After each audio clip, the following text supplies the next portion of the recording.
Comment des expressions de la grâce de Dieu opèrent en chaque croyant. La grâce de Dieu donne à chaque croyant le désir et la force de se concentrer sur un aspect particulier de sa vie spirituelle. Chaque croyant possède l'un des 7 dons de motivation énumérés dans Romains 12, 6 à 8. Par conséquent, chaque croyant perçoit les autres chrétiens et les circonstances à travers son don de motivation. Pourquoi? Nous les utilisons pour notre bien commun. Ce sont les dons que Dieu a intégrés en nous, intégrés à notre être, pour le bien des autres et pour sa gloire. On les appelle dons de motivation car ils sont la force motrice de nos vies. Ce sont les dons qui façonnent notre personnalité. Puisque Dieu nous a créés avec le libre arbitre, nous pouvons choisir d'utiliser nos dons à bon escient ou de les négliger, voire d'en abuser.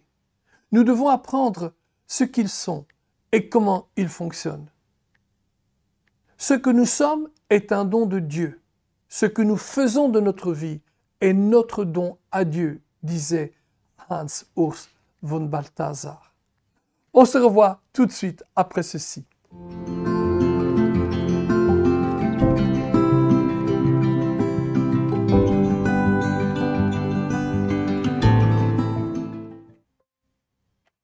Amen et bienvenue à 30 minutes avec la parole de Dieu jusqu'à ce que Christ soit formé en vous. Wouh!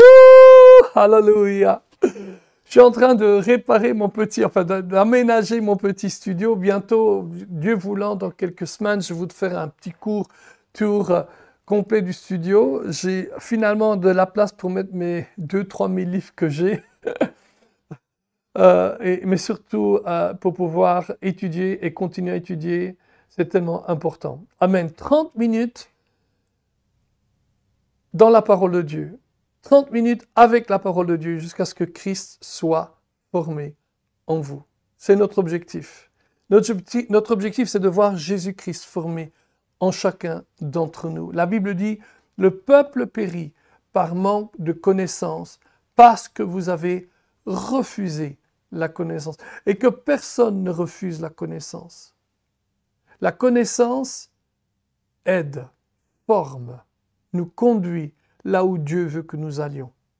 Amen. Quand je parle de connaissance, je ne parle pas d'une connaissance intellectuelle, mais une connaissance spirituelle. La révélation de la parole est claire. Hallelujah. Wow! Nous sommes arrivés à notre dernier don, c'est le don de la miséricorde. Et j'aimerais bien que nous le lisions sur notre PowerPoint. J'ai retrouvé mon deuxième écran, donc je vais pouvoir voir mon écran de temps en temps. Et lisons-le dans la Living Bible. Ceux qui réconfortent les personnes en peine doivent le faire avec une joie chrétienne. Waouh, je trouvais pas marrant, pas mal du tout comme traduction. Ça nous aide un petit peu à mieux comprendre cela. Je ne sais pas, je pense que j'ai une autre traduction. Voilà, la Amplified Bible dit « Celui qui accomplit des actes de miséricorde avec une véritable joie et un joyeux empressement. » Waouh! J'aime beaucoup parce qu'il te donne ici quelques qualifications. Ça ne suffit pas d'avoir de la miséricorde. Il faut que cette miséricorde soit accompagnée d'une véritable joie et d'un joyeux empressement. Il est clair que avant d'aller plus loin, il serait bon pour nous de voir c'est quoi la miséricorde ou le don de miséricorde. Le don de miséricorde est la capacité spéciale que Dieu donne à certains membres du corps de Christ de ressentir une sorte d'empathie et une compassion authentique pour les personnes qui souffrent de problèmes physiques, mentaux, sociaux, émotionnels et toutes sortes de problèmes pénibles à supporter, et de traduire cette compassion en actes accomplis avec joie qui reflète l'amour de Christ et soulage la souffrance. Amen. Alors, souvenons-nous qu'il y a 7 dons de motivation. On va les voir ensemble. Rapidement. Il y a tout d'abord ce qu'on a appelé perception, rappelez-vous, le don prophétie, celui qui prophétise, mais on a préféré le mot perception, parce que ce n'est pas tant prédire l'avenir, ou même parler de la part de Dieu, que de discerner des vérités spirituelles et de les proclamer. Ensuite, il y a le don de service. C'est quelqu'un qui assiste d'une manière dévouée et qui répond aux besoins des autres, les libérant pour qu'ils puissent accomplir leur vocation. Waouh! Ensuite, enseignement. Un chercheur de connaissances qui aime rechercher et communiquer la vérité. Certains disent que c'est un de mes dons prépondérants. Je ne sais pas. Mais en tout cas, c'est vrai que j'aime chercher, j'aime lire, j'aime écrire. Et je m'attends à ce que très rapidement, mon deuxième livre sur les dons, qui s'intitulera « Comment voulez-vous vivre l'éternité ?» que ce deuxième livre sera bientôt à votre disposition. Exhortation, c'est quelqu'un qui va motiver, qui inspire les autres à vivre victorieusement, favorisant la foi et la croissance.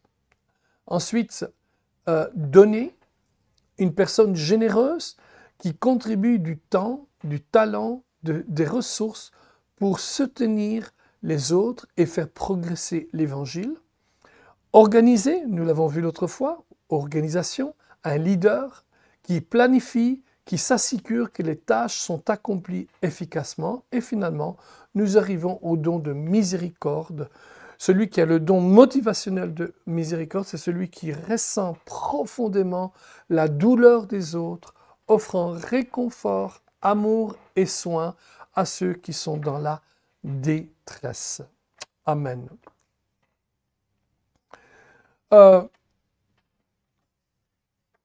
Voilà.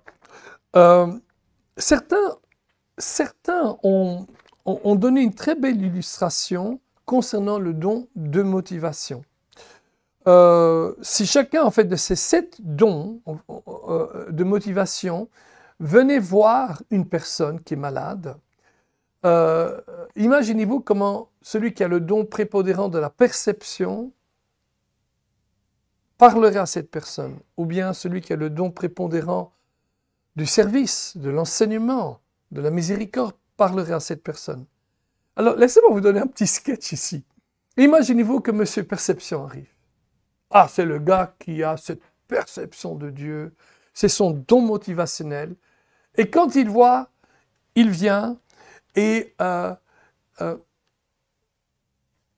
il parle à la personne. Imaginez-vous ensuite que vient celui qui a le don d'organiser ou de servir ou d'enseignement. Chacun va parler, va aider la personne à sa manière, c'est normal, avec son don, avec ce qu'il a reçu de la part de Dieu. Et donc, avec sa personnalité. Rappelez-vous, votre don motivationnel reflète très souvent votre personnalité. Donc, celui qui a le don du service, qui aime que les choses soient bien faites dans le sens qu'il veut servir, il dit, voici un petit cadeau. J'ai apporté votre courrier, nourri votre chien, arrosé vos plantes et fait la vaisselle. Imaginez-vous que monsieur enseignement arrive et il dit, j'ai fait quelques recherches sur votre maladie et je pense pouvoir vous expliquer ce qui se passe dans votre vie. Waouh! Imaginez maintenant que Madame Compassion arrive. Tu ne peux pas t'imaginer ce que j'ai ressenti quand j'ai appris que tu étais si malade. Comment te sens-tu maintenant? Imaginez-vous que c'est celui qui donne qui vient. Avez-vous une assurance pour couvrir ce type de maladie? Je peux vous aider si vous avez besoin. Imaginez-vous que monsieur organisateur arrive. Ne vous inquiétez de rien. J'ai assigné votre travail à 4 autres personnes au bureau. Et voilà que monsieur exhortation arrive. Comment pouvons-nous utiliser ce que vous apprenez ici pour aider les autres à l'avenir? Et finalement, perception vient. Y a-t-il quelque chose que vous puissiez apprendre à travers cette souffrance? Alors ici, je prends une petite parenthèse Y a-t-il quelque chose que vous puissiez apprendre à travers cette souffrance? Tout d'abord, dans la parole de Dieu, la souffrance n'est jamais synonyme de maladie. Malade n'est jamais synonyme de souffrant. Il est vrai que nous, en français, on dit « il est souffrant ». Ça veut dire qu'il est malade. Mais dans la parole de Dieu, souffrant n'est jamais une question de maladie, mais c'est surtout une question de circonstances qui vont contre toi, qui vont comme des persécutions, comme des afflictions, comme toutes sortes de choses qui se dressent contre toi. Et donc, quelquefois, on dit quand quelqu'un est malade ou qu'il a des épreuves, mais peut-être Dieu veut t'enseigner quelque chose. Nulle part dans la Bible il dit que Dieu envoie la maladie ou les épreuves pour t'enseigner quelque chose. En revanche, si vous êtes sage, la sagesse requiert que lorsque vous êtes dans une maladie ou lorsque vous êtes dans une souffrance de persécution, d'affliction et tout, eh bien vous recherchez à essayer d'apprendre des choses pour pouvoir vous en sortir. Amen. Ce n'est pas Dieu qui envoie ces choses pour que vous appreniez quelque chose, mais par votre propre sagesse qui vient de Dieu, vous apprenez des choses pour vous en sortir afin que vous puissiez sortir le plus vite de ces situations. Amen. Essayons de comprendre le don de la compassion. Le mot grec utilisé dans Romains 12, 8 pour décrire ce don est éléo, traduit dans divers contextes par miséricorde, bienveillance et compassion. Louis II le traduit par miséricorde. Second 21 le traduit par bienveillance.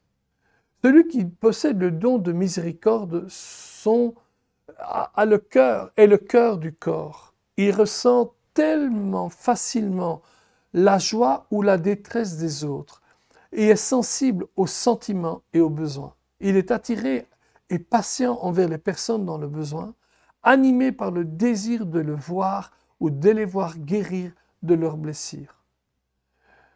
Il est d'une nature véritablement douce et évite la fermeté.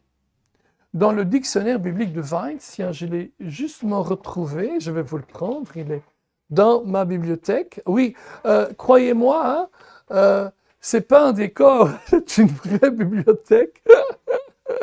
Donc, dans ma bibliothèque, j'ai le livre Vines, Expository Dictionary of Old New Testament and Words. Je ne sais pas si j'arrive à vous le montrer là. Vous arrivez à le voir, je pense? Oui, je le crois. Hein. Vines, Expository Dictionary of Old and New Testament Words. C'est un excellent ouvrage, un peu dépassé parce que depuis, on a découvert de nombreuses nouvelles manières de traduire des mots grecs en français ou même hébreu en français. Ici, c'est en anglais. Mais aussi parce que depuis la découverte de tellement de nouveaux manuscrits, autant de la Bible que de l'époque de la Bible, eh on trouve de nouvelles applications de tel ou tel mot, mais il est encore très bon. Le meilleur, bien sûr, c'est Kittel, mais il fait 12 volumes, il coûte une fortune. Mais il est très bon aussi. Ensuite, bien sûr, il y a d'autres dictionnaires. J'ai le dictionnaire ici. Il est où? Je l'ai laissé dans mon salon. Qui est le grand dictionnaire, je pense que c'est dans le salon, que je vous montrerai à une autre occasion. Mais dans Vines, il définit Elio comme la disponibilité d'esprit qui pousse quelqu'un à faire n'importe quoi avec joie et bonne humeur. Vincent, je dois aussi avoir son dictionnaire quelque part, c'est 4 volumes. Robertson, c'est aussi 4 volumes, je les ai tous. Le définit comme la joie, la grâce aimable, l'affabilité, allant jusqu'à la gaieté qui transforme le visiteur en rayon de soleil, pénétrant dans la chambre du malade et jusqu'au cœur de l'affligé. Waouh! J'aime cette définition de miséricorde de Eléo. Je vais la relire. Vincent, dans son Word Studies, c'est donc les études de mots, définit ce mot comme la joie, la grâce aimable, l'affabilité, le mot joie ici, l'affabilité, allant jusqu'à la gaieté qui transforme le visiteur en rayon de soleil, pénétrant dans la chambre du malade et jusqu'au cœur de l'affligé. Wouh! Ça fait penser un petit peu aux Indiens quand ils voient quelqu'un, ils sont heureux, ils disent « Mon cœur s'envole comme un faucon ». Amen. Wust, qui est encore un excellent spécialiste grec, qui d'ailleurs, je viens de nouveau de le placer dans ma bibliothèque, je suis en train de la placer, a une excellente traduction du Nouveau Testament qui s'appelle An Expanded Translation, que j'utilise régulièrement et qui m'aide à moi-même dans ma traduction en français du Nouveau Testament. J'espère la sortir rapidement, mais il faudra encore un peu de temps. Et je vais faire moi-même une traduction qui ne soit pas une imitation de l'Amplified Bible ou de la Expanded Bible, etc., mais quelque chose qui va nous aider à mieux comprendre la parole de Dieu, qui sera différente de la parole de vie ou de la parole vivante, qui sont de très bonnes traductions aussi. Wust nous dit que le mot hilarité il vient du même mot grec, hilaros. Donc, joie, affabilité dont Vincent parlait. Le don motivationnel de la compassion rend la personne possédant ce don capable de connecter ou de se connecter mentalement et émotionnellement aux sentiments de ceux qui nous entourent. Tout comme celui qui possède le don de service se concentre sur les besoins physiques, celui qui a le don de compassion se concentre sur l'empathie et le réconfort dans les moments de détresse. C'est la capacité de montrer un grand amour et des sentiments profonds envers les besoins des autres. C'est la manifestation extérieure de l'empathie. Waouh! Et on sait bien que les lignes directrices pour ce don de compassion, de miséricorde, se trouvent dans Romains 12, 15. Dans Romains 12, 15, c'est toujours Romains 12, hein, il dit « Réjouissez-vous avec ceux qui se réjouissent et pleurez avec ceux qui pleurent. » Amen. Pleurer avec et se réjouir avec. Charles Stanley a dit ceci. Dieu a voulu que son amour, sa compassion et sa tendresse se manifestent à travers ceux qui ont le don de miséricorde. Bien sûr, tous les croyants doivent être miséricordieux, dit-il, mais ceux qui ont le don de faire preuve de miséricorde sont des messagers privilégiés de Dieu pour sa miséricorde et sa tendresse, car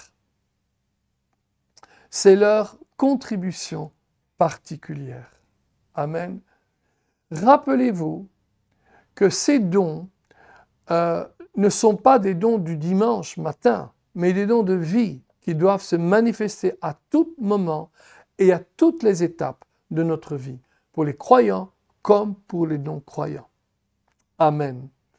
Amen, amen et amen. Alléluia. Le fondement de ce don réside dans la miséricorde de Dieu envers l'humanité. Souvenez-vous, combien de fois la Bible déclare « Car l'Éternel est bon et sa miséricorde dure à toujours. » Waouh! Peut-être plus que tous les autres, un psaume, plus que tous les autres, excelle et dépasse tous les autres à ce sujet, puisque chaque verset de ce psaume se termine par cette phrase.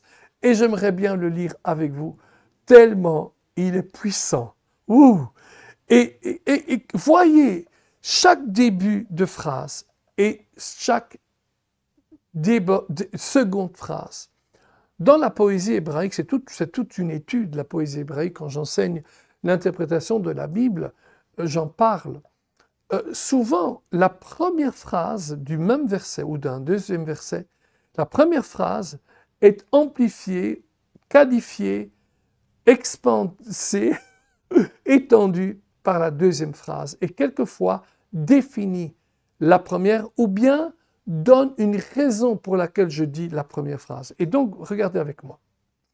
Louez l'Éternel, car il est bon, car sa miséricorde durera toujours. La première phrase, c'est « Louez l'Éternel, car il est bon ».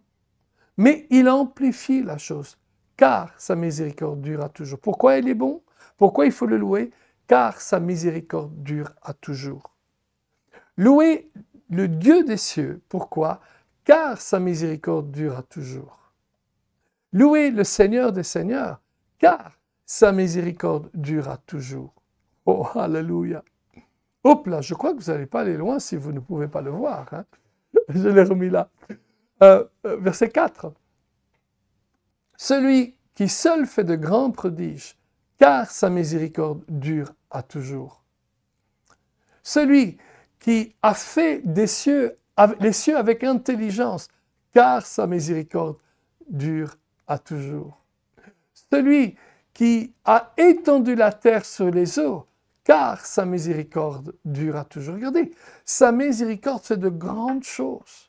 Beaucoup de choses que vous pouvez faire dans votre vie en tant que serviteur de Dieu, en tant que croyant, vous pouvez l'accomplir parce que justement, vous suivez ce don motivationnel de miséricorde. Amen. Continuons. Celui qui a fait les grands luminaires, car sa miséricorde durera toujours.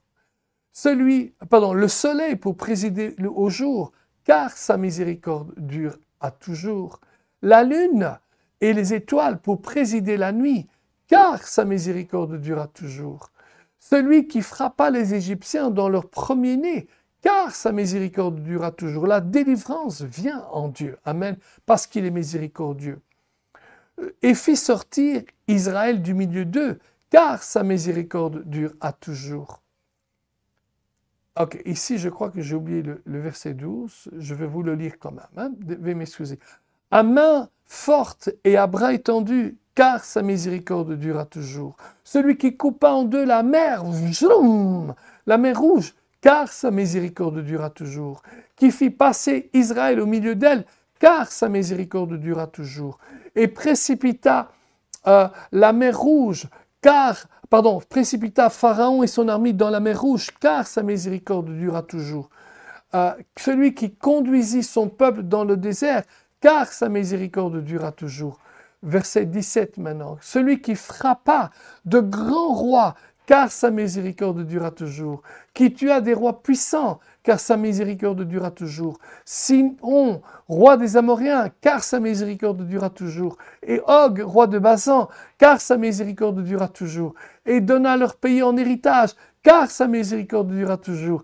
En héritage à Israël, car sa miséricorde durera toujours. Celui qui se souvient de nous quand nous étions humiliés. Oh, alléluia, quand tu es humilié, Dieu se souvient de toi. Souviens-toi de l'humilier aussi, car sa miséricorde durera toujours. Et nous délivra de nos oppresseurs, car sa miséricorde durera toujours. Celui qui donna la nourriture à toute chair, car sa miséricorde durera toujours. Et louez Dieu des cieux, car sa miséricorde dure à toujours. Wow! Hallelujah! Woo! Glory to God! Vous comprenez que dans la pensée hébraïque, on ne fait pas quelque chose pour devenir quelqu'un. En français, on dit, c'est en forgeant qu'on devient forgeron. En hébreu, le concept, c'est parce que je suis forgeron, je forge. Amen. Je fais ce que je suis. Et donc, quand Dieu a fait toutes ces choses, c'est parce qu'il est quelqu'un. Et il est une personne dont la nature est la miséricorde. Lorsque l'on parle du don de miséricorde, tiens, j'en profite pour vous rappeler de vous abonner et si c'est possible même de partager ces enseignements avec vos amis, vos pasteurs, vos connaissances, des évangélistes que vous connaissez. Ils seront une grande bénédiction pour les uns et pour les autres. Lorsque l'on parle du don motivationnel de compassion, de miséricorde, on entre dans la cour des grands. On entre dans un des aspects principaux de la personnalité de Dieu. Dieu est miséricordieux. Sa miséricorde durera toujours. Le terme exact est miséricorde. Je sais que c'est un vieux terme que l'on pourrait traduire aujourd'hui par compassion, mais plus que de la compassion, c'est de la compassion active. Le Baker Theological Dictionary le définit comme ça. La miséricorde est un concept qui fait partie intégrante de la compréhension des relations de Dieu avec l'humanité. Miséricordieux.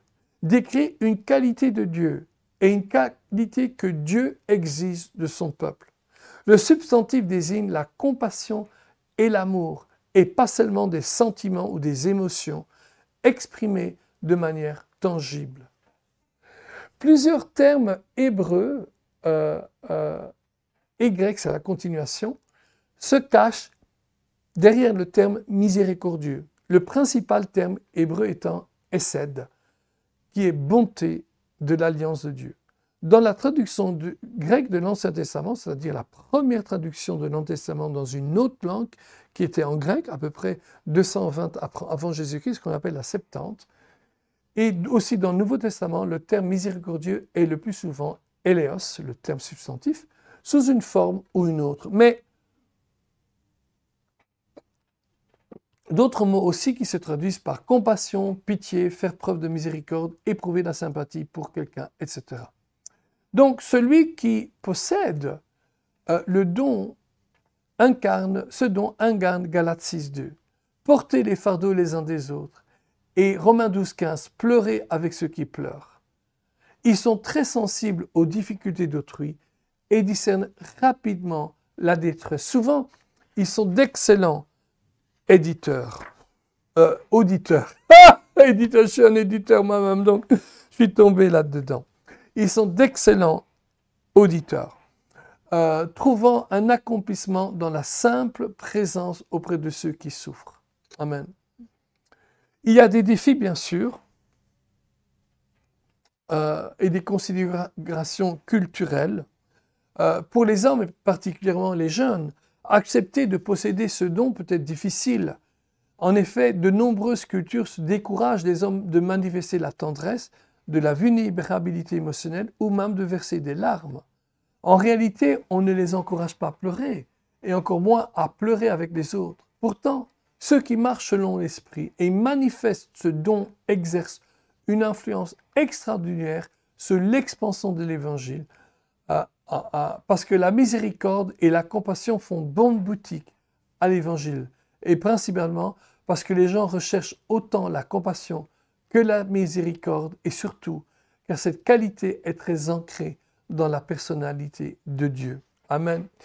Les personnes qui font miséricorde peuvent parfois lutter contre les répressions émotionnelles. S'ils ne parviennent pas à exprimer leurs sentiments de manière saine, ils peuvent éprouver des troubles intérieurs, se replier sur eux-mêmes et sombrer dans la tristesse ou, dans certains cas, exprimer une frustration refoulée par des soudains accès de colère. Amen. C'est pour ça qu'il faut exercer la miséricorde avec joie, hilarotes, un terme qui signifie joie et affabilité. Amen.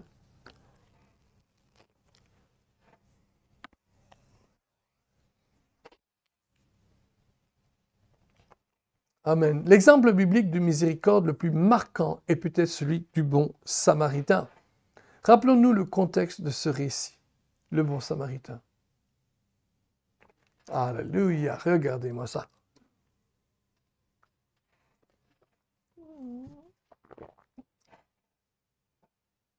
Cette parabole est un des enseignements les plus connus de Jésus, rapporté dans Luc 10, 25 à 37. Elle est racontée en réponse à la question d'un docteur de la loi, expert en droit juif, qui demande à Jésus « Mais qui est mon prochain ?» Cette question surgit après que Jésus ait affirmé que les plus grands commandements sont d'aimer Dieu et son prochain. Donc Jésus répond par une parabole. Un voyageur est attaqué par des brigands alors qu'il se rend de Jérusalem à Jéricho. Les brigands le dépouillent de ses vêtements, le frappent violemment et le laissent à moitié mort au bord de la route. Un sacrificateur passe, un prêtre juif donc se trouve sur la même route, voyant l'homme blessé, il évite et poursuit son chemin. Merci. Il évite et poursuit son chemin. Puis un lévite l'ignore également. Peu de temps après, donc, ce lévite arrive. Encore un religieux chargé d'aider dans le temple passe également, voit l'homme, mais choisit de passer de l'autre côté. Finalement, un samaritain arrive. Contrairement au prêtre, au lévite, il s'arrête, soigne le blessé et lui apporte une aide immédiate. Il nettoie ses plaies avec de l'huile et du vin. Les bandes puis les place sur son propre âne et le conduit à une auberge. Là, il continue de soigner l'homme. Avant de partir, le Samaritain donne à l'aubergiste 2 deniers, une somme assez considérable, et lui demande de prendre soin du blessé. Il promet même de couvrir les frais supplémentaires à son retour. Et la conclusion de Jésus est simple. Après avoir raconté l'histoire, Jésus demande l'auteur de la loi, mais à ton avis, lequel de ces 3 a été le prochain de l'homme tombé aux mains des brigands? Et l'auteur de la loi répondit, mais celui qui lui a fait miséricorde. Et Jésus lui dit, alors va et fais de même. Amen. Dans cette parabole, il y a des thèmes, il y a des applications que l'on peut retirer. La compassion, on peut dire que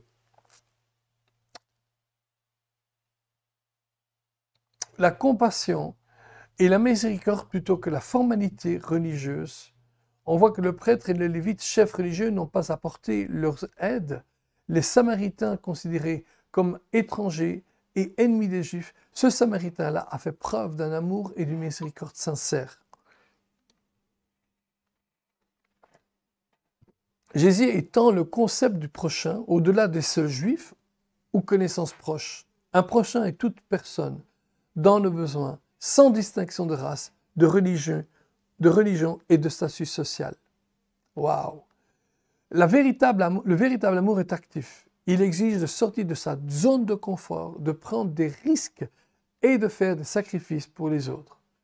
Et finalement, le Samaritain était méprisé par les Juifs, mais c'était lui qui agissait avec droiture. Et Jésus défie les préjugés et encourage l'amour au-delà des divisions sociales. Et finalement, générosité et attention sont sans attente, sans attendre de le faire. Le Samaritain n'est pas seulement offert une aide minimale, il est allé au-delà de ses attentes, assurant le rétablissement complet de l'homme. Amen. Et il y a bien sûr toutes sortes d'applications qu'on peut faire, mais suite à ceci.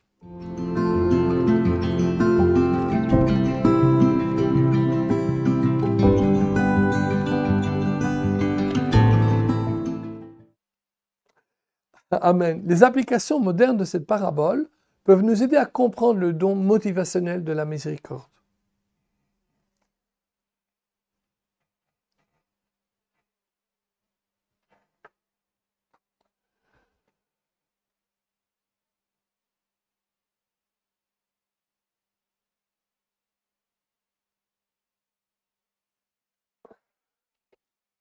Amen. Amen. Les applications, oui. La compassion et la miséricorde sont les thèmes clés que l'on voit ici. Plutôt que la formalité religieuse, c'est ce qu'on voit. Laissez-moi voir si je... Ah, ok, je suis un peu trop loin. Ça, on l'a vu, je vais le remettre comme ça parce que je crois que je ne vous ai pas donné. Voilà les 5 choses qu'on avait apprises auparavant. Mais on apprend d'autres choses. Aider les personnes dans le besoin. Je crois que je peux aller plus loin. Voilà. Aider les personnes dans le besoin, même lorsque ce n'est pas pratique. Au-delà des différences raciales, culturelles et religieuses. Agir avec gentillesse et générosité sans rien attendre de retour. Être prêt à remettre en question les normes sociétales pour faire ce qui est juste. Amen. Oui, la parabole du bon samaritain demeure un puissant appel à la compassion et à la miséricorde. Amen. Et à l'amour désintéressé. Alléluia. Nous incitant à considérer chaque personne comme notre prochain. On va vite analyser ce passage ensemble encore. Amen. Mais rapidement. Alléluia. Il agit, il agit, et donc d'abord il a ressenti de la compassion lorsqu'il faisait cet homme, il agit avec compassion en se dirigeant vers la personne blessée plutôt qu'en s'éloignant de la personne. Il soigna ses blessures, cherchant à soulager sa souffrance. Il prit soin de lui personnellement, donnant la priorité à l'individu plutôt qu'à la tâche. Il a pris en charge les dépenses, épargnant à l'homme un embarras financier. Waouh! Il confia les soins ultérieurs à l'aubergiste, discernant sa sincérité. Waouh! Ouais, c'est intéressant tout ce que l'on voit ici. Je vais simplement vous rappeler ce soir, alors qu'on termine notre cours, là, notre leçon, relisez de nouveau cette phrase, ça, ces 4-5 phrases, vous pouvez toujours le revoir en regardant la vidéo. Mais il y a des tas de choses que ce don de miséricorde va faire à travers vous, si vous l'utilisez. La semaine prochaine, nous allons voir les points forts et les points faibles de ce don. Et nous terminerons comme ça, les 7 dons motivationnels. Et ensuite, nous prendrons 1 ou 2 sessions pour faire un bilan total et voir comment vous, dans votre vie de tous les jours, vous pouvez essayer de trouver ce don. On va essayer de voir si on peut travailler ensemble sur le test que je vous ai donné, qui se trouve toujours dans la description. Et comment vous pouvez voir, essayer de percevoir quel don motivationnel prépondérant vous avez, peut-être même un deuxième, un troisième, et comment vous pouvez l'appliquer dans vos vies. Si vous êtes pasteur, comment vous pouvez appliquer cela avec les membres de vos églises pour qu'ils servent au meilleur, dans la meilleure position par leur don motivationnel. Soyez bénis dans le nom de Jésus. Merci d'être patient. Merci d'être constant à l'étude de cette parole. Amen. Et à la semaine prochaine.